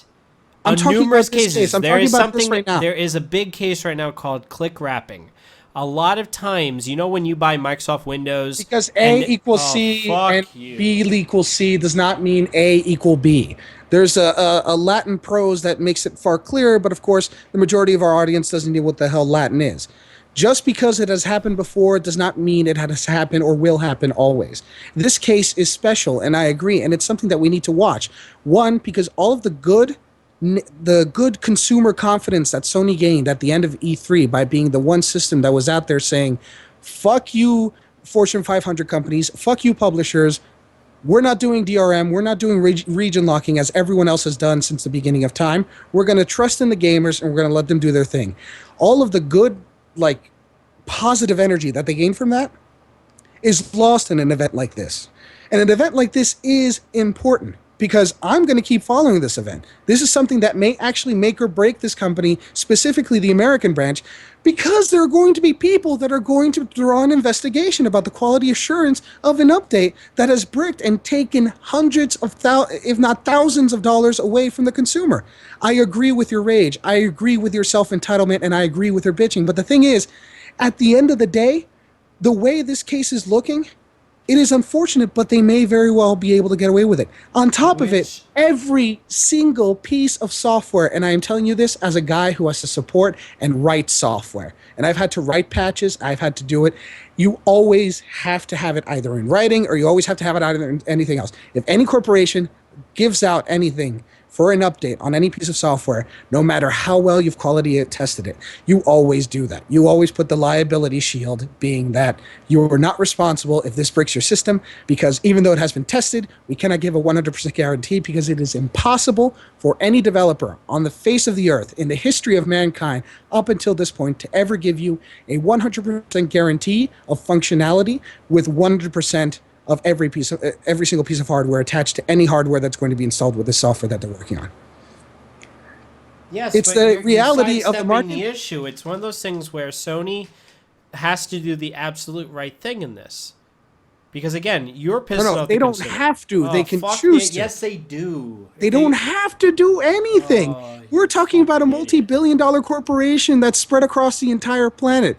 They could not give two shits what we think about, unless you have a large enough voice causing them enough grief and losing enough money. You saying that is like saying Microsoft didn't have to remove the DRM restrictions on the Xbox One. They clearly had to, because didn't have to. Customers Once again, I'm going back to the thing that I pointed out. The only reason that they drew it back is because there's a lot of bigger markets with a lot more money that went up to Microsoft when they talked about DRM. I'm not saying that they're not going to play it off as we did what the consumers wanted us to do. No, there are people with a lot more money who matter a lot more in this world that were telling them to take it away, simply because it was affecting markets that the developers didn't even think of. I don't think Microsoft did this or Sony did anything concerning the consumers. They're trying to save face for the consumers, yes, but there's a lot of stuff going on in the background that we probably will never even know of. I mean, let's go back to the rumor mill. Let's go back to what was happening with EA. Whatever came about that? Is it true that they were paying Microsoft simply to, agitate the market and talk about DRM? Is it true that they went against what they were going to do with Sony? Is it true that they were blocking off certain publishers from showing up at E3 simply to, infuse the fact that DRM was the future? There's a whole bunch of stuff, a whole bunch of variables here that, unfortunately, with a market as huge as this, we can't figure it all out. And when something like this happens to Sony, it's going to be a hit for public confidence. But unless you're someone who's been directly affected and have a willingness to spend years in litigation, you're not going to see a penny out of this. It should never be a legal matter. It should be. It's always a legal matter. It's not about what's right and wrong. It's about the right thing is all I care about. Look, the whole thing is legal jargon is all about, hey, look, here's an excuse as to why I'm not responsible for doing the wrong thing. And look, it's a sad thing that will ultimately kill society.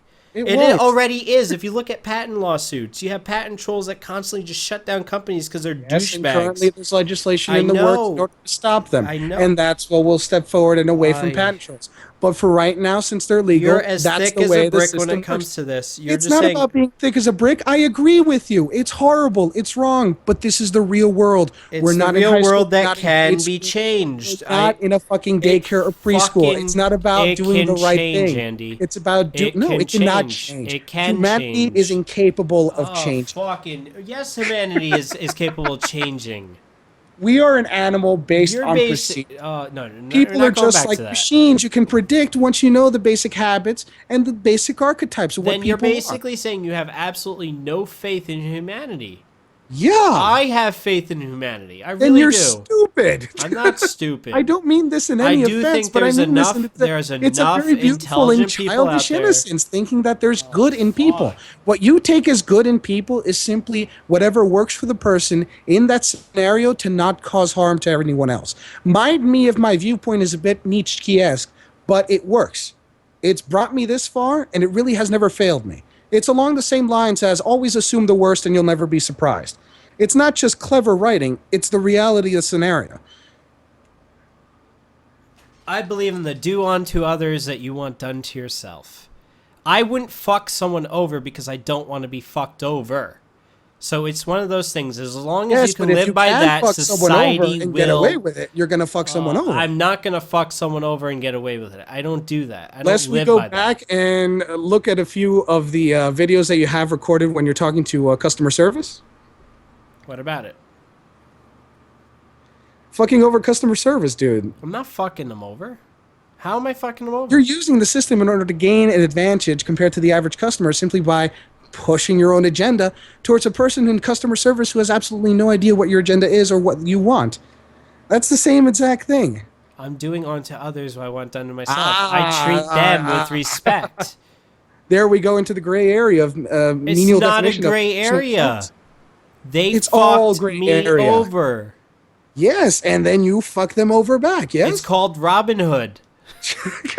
That's That right. doesn't mean Robin Hood was a good guy. Look at it this way, right? Look at one of my most Actually, popular Robin Hood's kind videos. of like the worst one. One where of my most popular videos is how to get your PS3 fixed for free. And it was one of those things where I'm trying to give people their right. And I have to say, it is. When there's a common fault with all these fucking systems, I believe the customer should do everything in their power to get the right brought onto themselves. See, but here's where the social divide starts. To you, the only people that you're, quote, ripping off or you're Robin Hooding is a company, a nameless, faceless mass of people. Yes. But there's a whole bunch of people in there.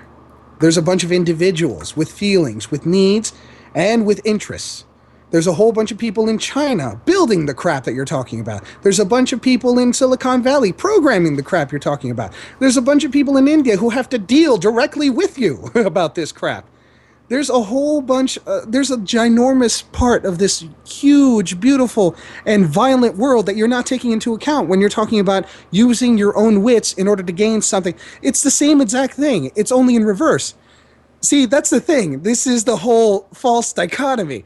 It's good when you're doing it, but when someone else is doing it onto you, all hell breaks loose. No. Once you come to the realization that it doesn't matter who's good or who's bad, it just matters who's on top. That's it. Andy, they fucked me over first. I'm getting back what they fucked me out of.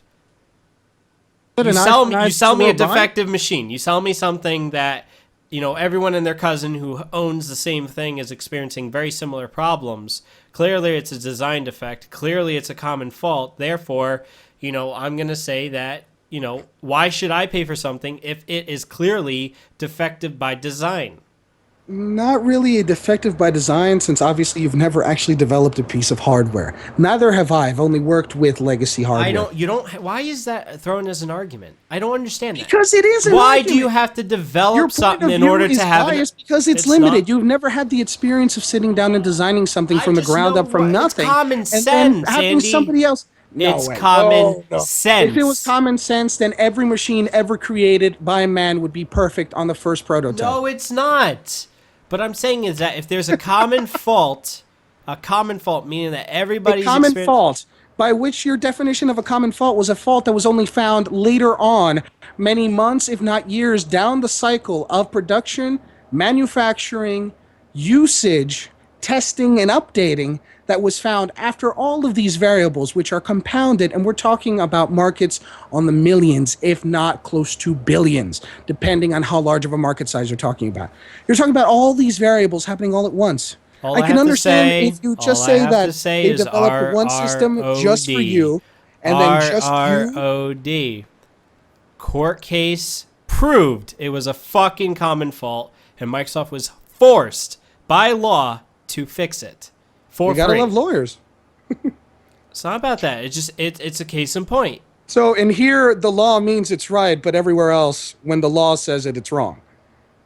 It's common sense, Andy.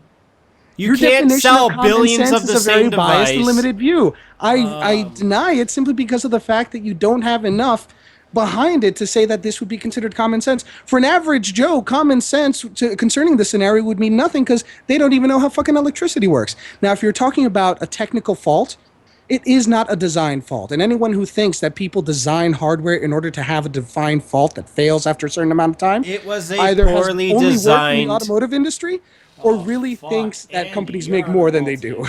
Andy, you're on a fucking roll today. I'm telling you the truth, man. It's the reality of the world. You're looking at it in a very weird way.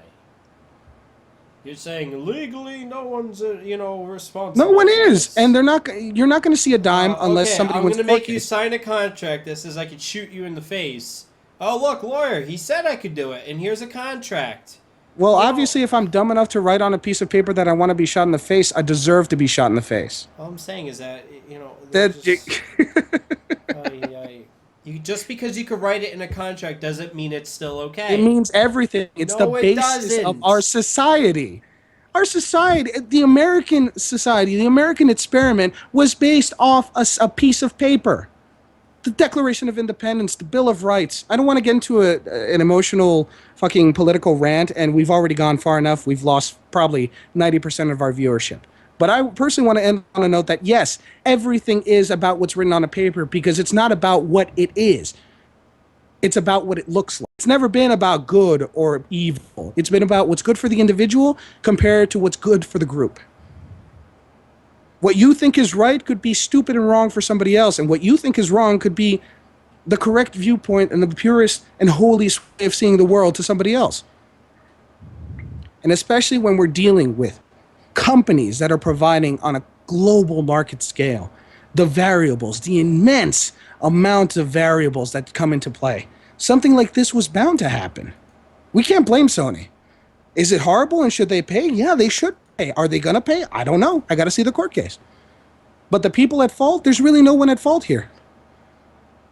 If you really want to find the one guy at fault in quality assurance who fell asleep because he was being underpaid and overworked, working at a shitty Indian factory, trying to find some little bug in the system, and unfortunately fell asleep, and that was never written off because it bricked the one system, and nobody ever thought to question whether that system was bricked. See, we're getting into those intricacies, that stuff we will never figure out. Stuff and the people that doesn't matter to the consumer. At the exactly, end of the day, because the only thing that matters for the consumer is at the the consumer end of getting the what it day, wants. the consumer got fucked over. That's all I care about. It doesn't matter what the trail was. At the end of the day, the consumer has a paperweight that's expensive.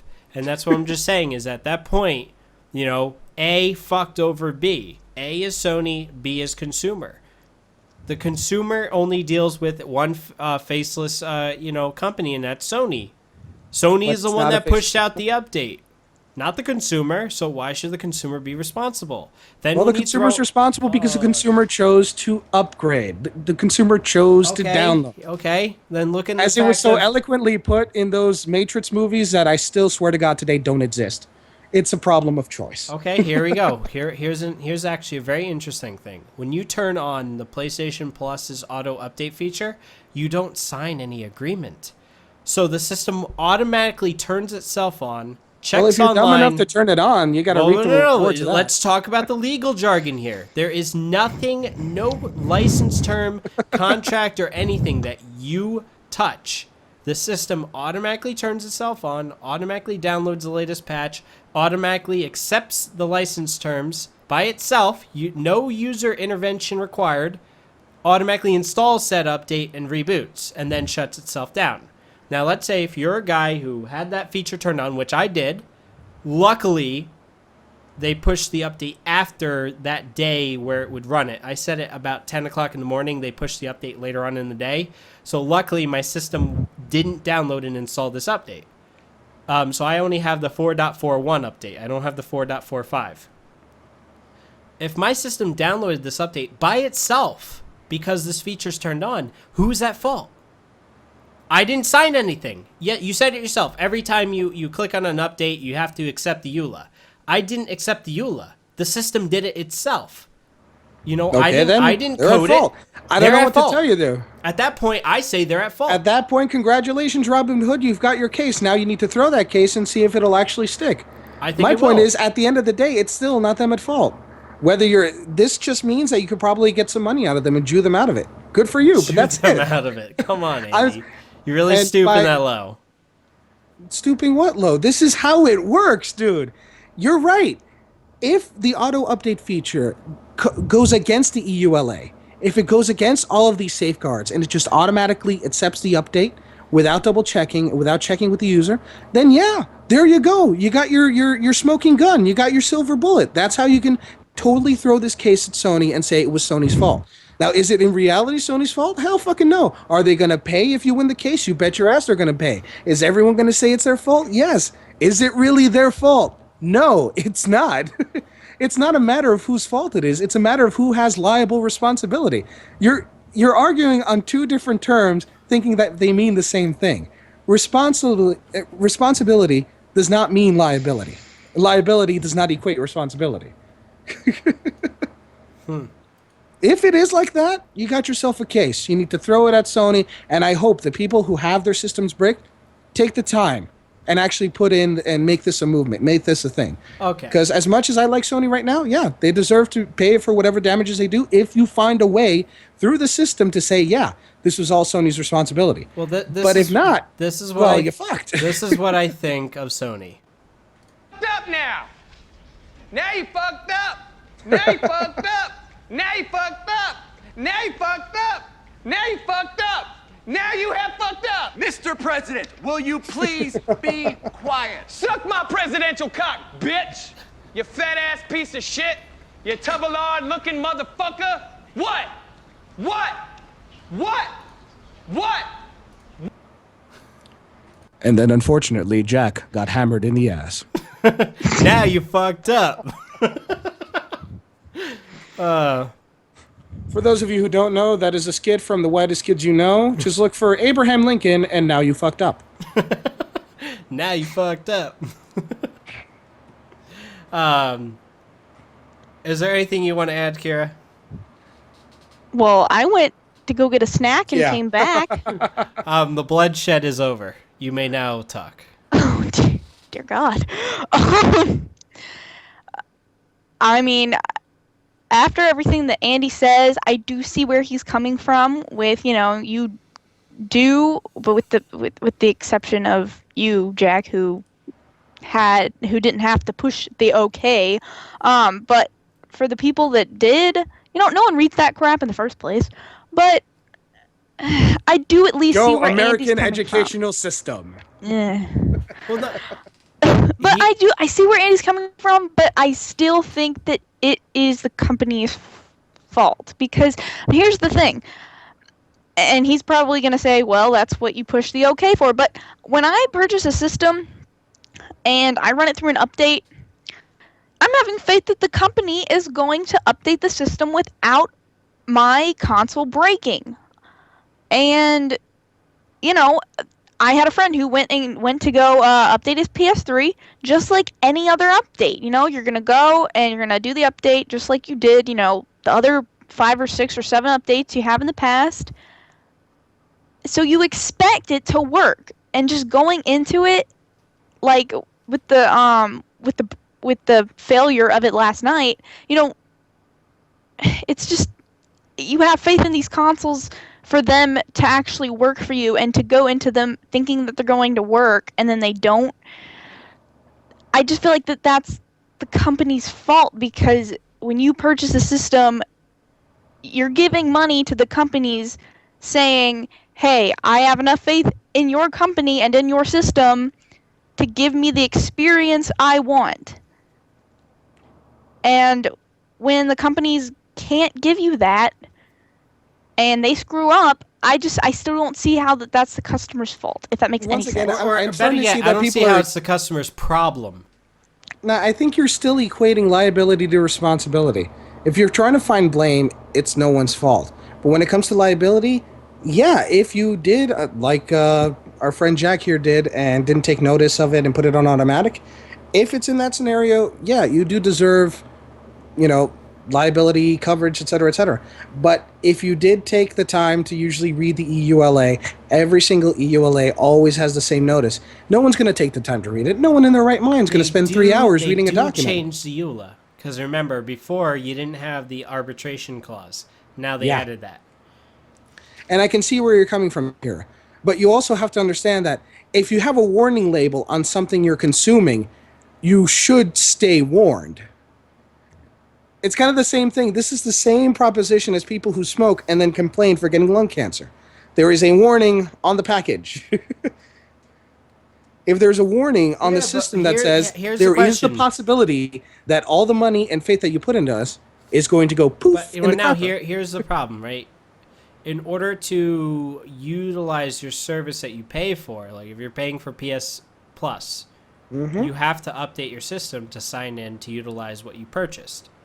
Well, you're the one who wants PS Plus, so that's your own problem.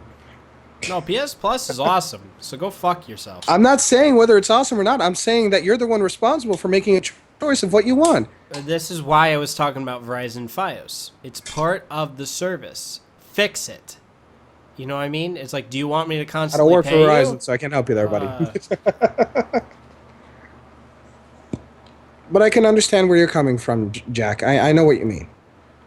And I at no point said you were wrong. I at no point said anyone here was wrong. I'm just saying that you guys are falsifyingly equating liability with responsibility. Responsibility is no one's fault. When you're talking about an undertaking of this size, faith in the company aside, we're talking about something that is so complex, no single human mind can even begin to comprehend how many variables, how complicated, how vast a system like this, for an event such as an upgrade or an update to a system, could even begin to produce a mutation, a plethora, a Cambrian explosion of mutant code when it comes to dealing with a whole bunch of pieces of different hardware. Because that's another thing. The PlayStation 3 comes in how many flavors? What's the last count on how many different variations of the hardware there are on the market? I made a video about this. Counting every version of the Slim, every version of Gen 1, Gen 2. I don't remember. Now, of course, it's much easier for consoles since even then, you're still talking about the same form factor. Now, imagine how it happens when it comes to computer companies or software companies that work. Which, for some reason, they manage to fuck up less times. Yeah, because it's usually far more flexible and far more of a time sink when it comes to coming up with far numbers. more forgiving. The problem is Yeah. they lock down these damn consoles so much that the consumer really has no choice but See, to play here's the by thing, the though. rules. When you're talking about a system update for a console, you're talking about something that updates the operating system itself. Not only the operating system, it updates the firmware. Now, when you're talking about an upgrade or something for a piece of software on a PC, it never touches the firmware unless you're Microsoft. And if you're Microsoft, you got billions of dollars behind that, so that usually never happens. Bullshit. Usually, I'm Service agreeing Pack with you, 1 man. for Windows 7 bricked Yeah, that was pretty a lot bad. of people. And I've dealt with it personally. It was not fun. That was pretty fucking horrible, I agree. Let's all wait for Windows 8.1, folks. I've yet to see a Service Pack 1 that did not have an issue. Exactly. XP Service Pack 1, don't even say it's a Vista Service Pack 1 was That good. one Don't was, even. No, I'm not going to say it's good. I said it fucked things up. Yeah, and also Windows 7 Service Pack 1. Yep. Which was I the biggest cannot one. wait for Windows 8 Service Pack 1. That is Exactly. going to be a clusterfuck of hilarity. But the consumer at the end of the day doesn't have to send in their PC to get it fixed. They can reverse it. They can go into safe mode. They can do all these extra things that you just can't do with a console. Yep. I mean, granted, for this particular update, it's a semi-brick. It's not a full-on brick. It's something that your system's completely, absolutely dead. You could still boot it into recovery mode and force an update from there. Yep. So that's what Sony's going to have you do. If your system's bricked and you've listened to this point of all the bickering and back and forth shit, your system's not completely dead. It's only half dead. As a nice famous quote from the Basically, Princess it's only Diary gone Tiny Price. Tim, not Ebenezer Scrooge. Yes. And it's one of those things where, you know, you will, once Sony releases, you're basically at the mercy of Sony for them to release an updated patch that you have to manually invoke and fix. A question, when are you not at the mercy of Sony when it concerns anything PS3? Exactly. So, once again, I question, what the fuck is all this bitching about? Well, the bitch ain't... fuck you. I'm sorry, it just... I'm looking at it from a standpoint of a user who's outside this realm because I haven't had a PS3 in close to 2 years. That's because yours bricked itself by yellow lighting. Yellow light of death. I got the yellow light. I took it apart. I took out the Blu-ray laser and then dumped the rest somewhere in Manhattan. Some poor sap thought, hey, I got a PS3. Oh, shit, it's broken. I should have sold it just to be an asshole. I should have sold that for no, like $100. people do it, though. Yeah, I know. I bought a PS3 online that was broken. As and I fixed horrible it. and vile as I come off in this show, unfortunately, I still have a personal code of ethics. I would not be able to do that. Okay, now does your personal code of ethics mean that you can release a botched update and fuck everyone's PS3 up? If I can get away with it, you bet your Oh, ass. well, wow, some code of ethics here. Hey, it's flexible. It's based more along the lines of the real world. Just where, like your mom. Okay. No. Damn it. Okay. I don't know where this is going. You can question the sexuality of my mother. I have no, like I wouldn't care. Damn. Yeah, you could say my mother's a slut. I'm here, so she had to have had sex at some point. Is that where you're going to get into? No, I'm not gonna do it. I mean, we can talk about your mother and your father. You who like had to have talk done it. about mothers. At some point, they had to get the nitty gritty, and unfortunately, somebody forgot protection, and ta-da! Huh. 2 beers, 9 months later. Oh god. Is that Jack, all it takes? the bomb. Is that all In it some takes? cases, it takes much less, especially in the South. How many shots of Heinrichs would it take to make a child? You don't take shots of Heinrichs. Insult me. Insult my family and lineage. Insult the greater part of New York City. But don't insult it. That is a special drink. It is a special thing. That is ungentlemanly of you, good sir. Hey, well, I was gonna do shots of it. I still haven't. By the way, folks, I bought this good man a bottle of Heinrichs for a moving day present. It wasn't until 2 weeks ago that he finally fucking picked it up. Exactly. Oh, man. Which is You why need- you can hear any his other man on sexy the- voice in HD. Oh, yeah, that's the other thing. But that's beside the point right now. When it comes down to it, Sony, unless somebody can find a case of fault on the Sony side, Sony's not going to, have to deal with this at all. Which right now means that as we speak, recording on Thursday, there's probably a legion of lawyers somewhere either here in the United States or in Japan trying to come up with a way of covering their asses. That, or let's see, I mean, is there any news on it? Let's see, PS3 4.45. Sony pulls latest firmware update. Whoa! Hi guys, we are aware of reports that the recent PS3 update has caused... we have temporarily taken the update offline. Nice. So Sony actually had an official press statement on this. Of course they have to have a press statement. You know what else concerning code that got my attention this week? But We were looking at code for the recent, the new update for Steam that's coming out. uh-huh. Steam might soon let us share games. That tickles my pickle. There's about 3 lines of code. First one looking for a join dialogue share license title, which means it's probably looking for some type of shared key, something that hasn't been seen in any other part of the code yet, where it literally just states shared game library. So it is a small, separate database of accessible games in the shared game library. And there are 2 other, 2 other text boxes that seem to pop up along with this code. Just so you know, your games are currently used by the, percent signs. Borrower means percent sign insert, drawing from a database the name of the person. Playing now will send that same name a notice that it's time to quit. So it means that when you're playing the game, the other person has to quit. Huh. Anyway. So I guess I do want to add one What? thing before we leave, because obviously this is going to be thrown in the back. Nobody's going to notice this. It was said right after E3. The NVIDIA Shield program.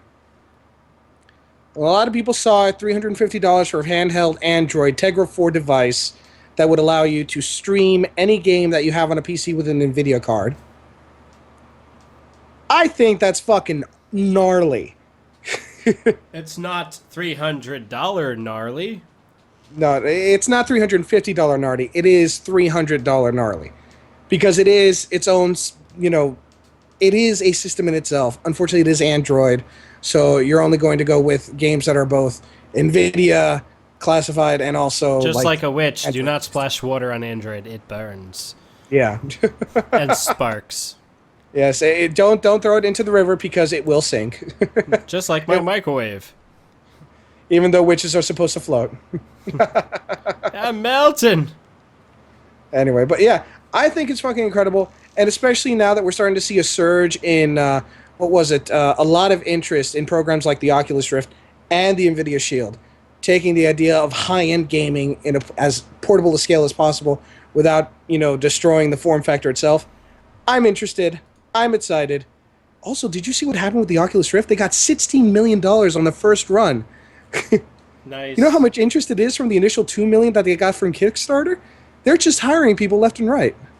And right after E3, it was announced that the test versions of the Oculus Rift are showing with the capability of showing 1080p to 1080i.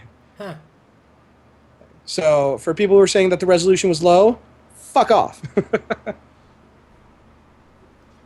Well, That's all I gotta say. That about wraps it all up. Unless there's something else you want to add, Kara?